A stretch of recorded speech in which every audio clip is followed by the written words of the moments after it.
नहमदुहु व नुसल्ली अला रसूलिहिल करीम अम्मा बाद। ख्वाब के अंदर बड़े खुश नसीब होते हैं वो लोग कि जिनको खुलाफाए राशिदीन में से किसी एक की ज़ियारत नसीब हो जाए।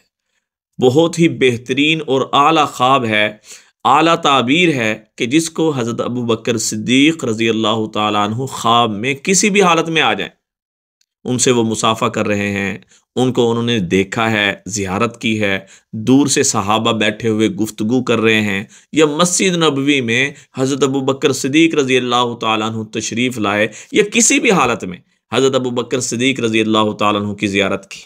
अल्लाह अकबर।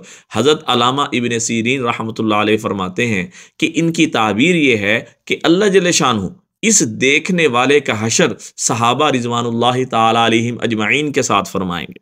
और फरमाया, दूसरी ताबीर सुन लें, अल्लाह ताला खुशी वाली ज़िंदगी नसीब फरमाएंगे, अल्लाह राहतों से इसकी मदद और नुसरत फरमाएंगे, अल्लाह दीनदारी में इसको आगे ले आएंगे, अल्लाह ताला दीन में आला कबूलियत नसीब फरमाएंगे। सुबहान अल्लाह। अल्लाह से दुआ है अल्लाह ताला ये ख्वाब हर मुसलमान मर्द औरत को नसीब फरमाए। दुआओं में याद रखें, सदका जारी समझ के शेयर करें। अस्सलामु अलैकुम वरहमतुल्लाहि वबरकातुहू।